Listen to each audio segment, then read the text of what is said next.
अभी जो हमारे गेस्ट हैं यहाँ पर पीछे बैक स्टेज पर, वो अभी तक जितने भी गेस्ट आए हैं उसमें से सबसे कम एज इनकी है। उनको आप सब गूगल बॉय ऑफ इंडिया के नाम से जानते हो। Please give an energetic and warm welcome to Kautilya पंडित।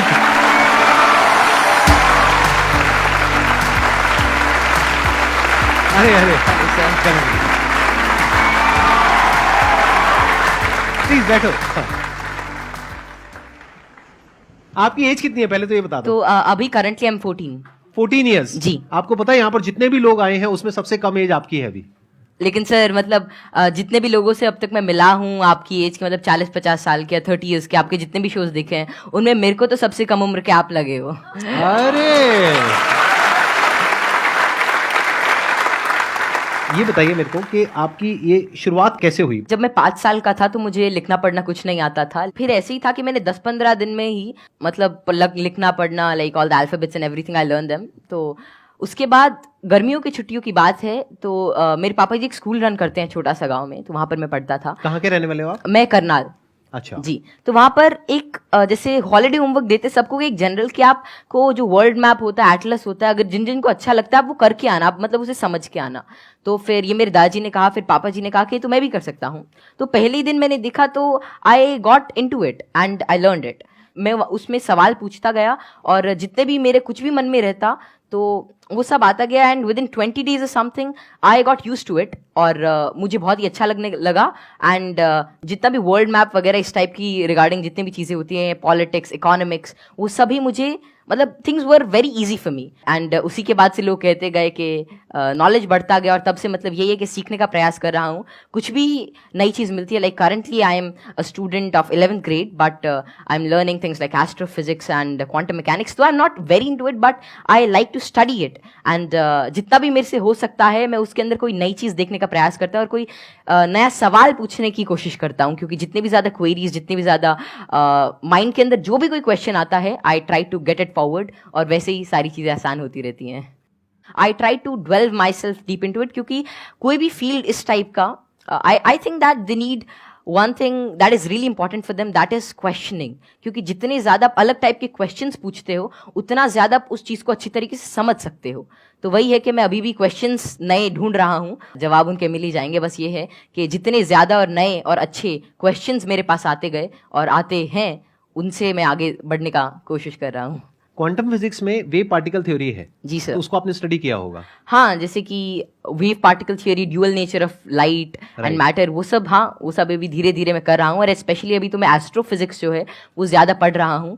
और जैसे कि डार्क मैटर है, डार्क एनर्जी है, तो या फिर माइक्रोवेव रेडिएशन है, बैकग्राउंड रेडिएशन, एक्सपैंडिंग यूनिवर्स, ये सारी चीज़ें मुझे काफ़ी इंट्रीग करती हैं और इनके बारे में मैं कुछ रिसर्च पेपर्स और अलग अलग चीज़ें अभी स्टडी कर रहा हूँ। तो 0 पॉइंट फील्ड के बारे में भी आपने कुछ स्टडी करी है? नहीं, अभी ज़्यादा नहीं। अभी मैं जनरली जैसे अभी मैं टाइप 1A सुपरनोवा और उनके जो एक्सपेंशन है, लाइफ साइकिल ऑफ स्टार, उनके बारे में अभी मेरी रिसेंट स्टडी चल रही है।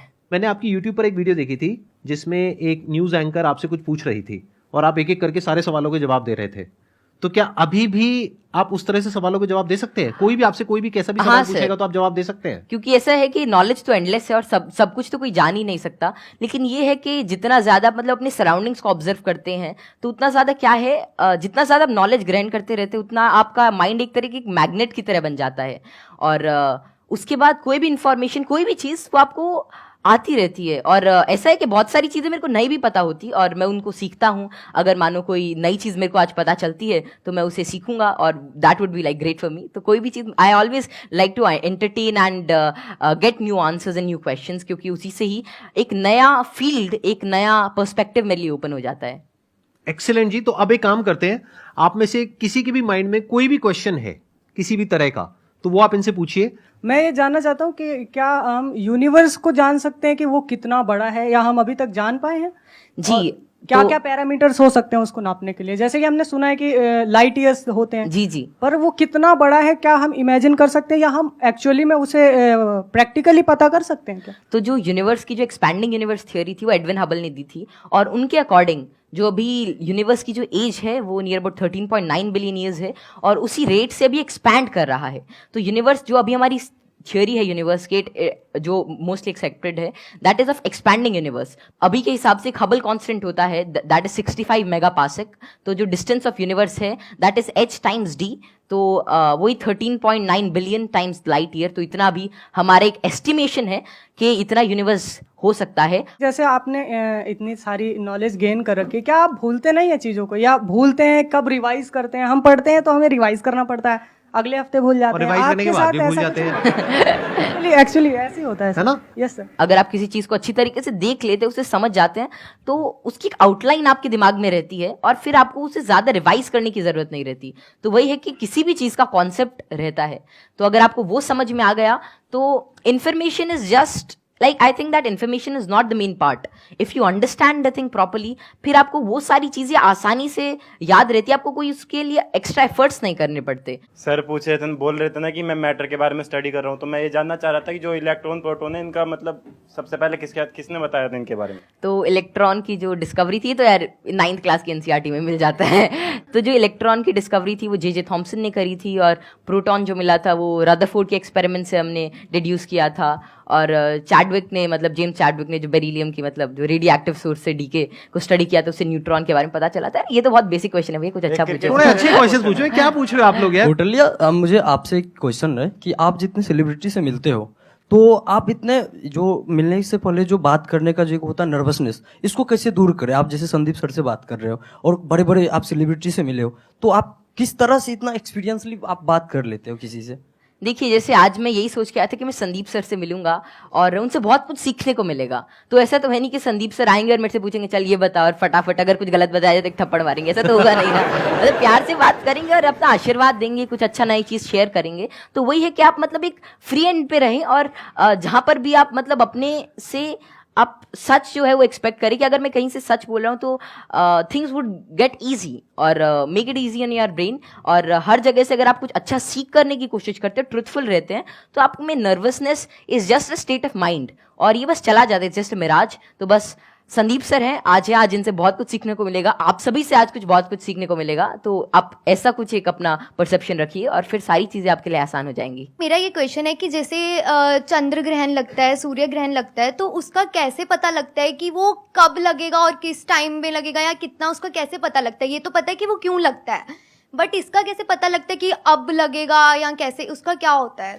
तो खैर ये जो टेक्नोलॉजी थी एस्टिमेट करने की कि कब सोलर एक्लिप्स, लूनर एक्लिप्स या कोई भी सेलेस्टियल मूवमेंट होगी, ये तो आज से मतलब कई हजार साल पहले ही डेड्यूस हो चुकी थी। और इसका रीजन यही है कि ऑब्जर्वेशन से हम एवरेज टाइम निकाल सकते हैं। एक पैरेलैक्स एंगल आपने पढ़ा होगा कि उससे हम मतलब ये एवरेज स्पीड और एवरेज डिस्टेंस निकाल सकते हैं किसी भी चीज का, और उससे ही हम डेड्यूस कर सकते हैं कि कितना रेडियस है, कि एक साल में इतना डिस्टेंस ट्रैवल करती है। फिर एपोजी, पेरेजी, फिर केपलर्स लॉ लगा के सेमी मेजर एक्सिस वगैरह निकाल के, तो उससे हम उसका डिस्टेंस यूज कर सकते हैं, और फिर टाइम पीरियड से हम we can actually deduce it. और एक नई चीज लूनर एक्लिप्स वगैरह के बारे में ये है कि जैसे जैसे आजकल क्या है, जो due to tidal forces moon हमसे हर साल 3 सेंटीमीटर दूर जा रहा है, तो बहुत हजारों सालों बाद ऐसा होगा कि सन तो उतना ही रहेगा लेकिन चांद जो छोटा हो जाएगा, तो उसके बाद मतलब एक्लिप्स जो होगी वो जिसे आजकल टोटल होती है उतनी नहीं होगी।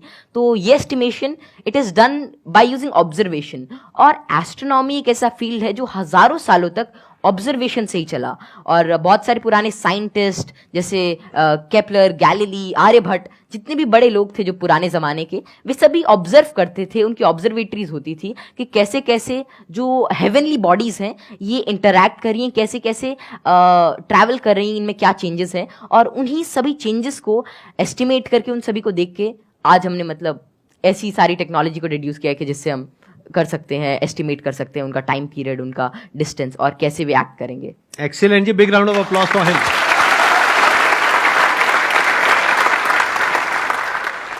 मैं ये पूछना चाहूँगा, जैसे यहाँ पर बैकग्राउंड हमारा होता है तो लोग कहते हैं कि इंटेलिजेंस जेनेटिक होता है, काफ़ी मतलब कि उसको बढ़ाने में बहुत ज़्यादा नहीं हम लोग कर सकते हैं।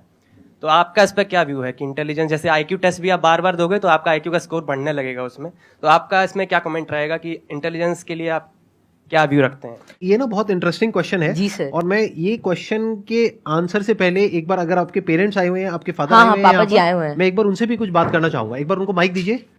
मैं आपसे ये जानना चाहूंगा कि आपके जो बेटे हैं ये तो सबको पता है कि किस तरीके से चीजों को याद रखते हैं, किस तरह से एक्सप्रेस करते हैं।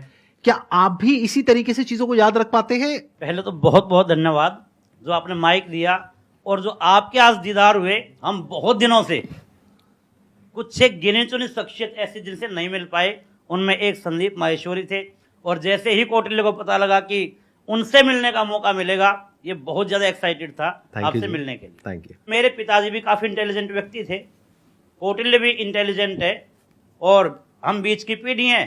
थोड़ा सा मैं कुछ कम हूँ, ये दोनों दादा पोता थोड़े ज्यादा बहुत ऐसे बच्चे हैं जो मेरे से बहुत ज्यादा इंटेलिजेंट है, मेरे को लगता है, जिनकी बात करने के ढंग से, जो इतने ज्यादा, आपने छोटे बच्चे को देखा होगा, वो बहुत अच्छे अच्छे सवाल पूछते हैं, मतलब वे कुछ भी पूछ लेते हैं, और मतलब आपको लगता है कि अरे नहीं, ये तो इससे मतलब एज से बहुत ऊपर की चीज है, मतलब या तो आप किसी और मूड में होते हो, और हम उसे इग्नोर कर देते हैं।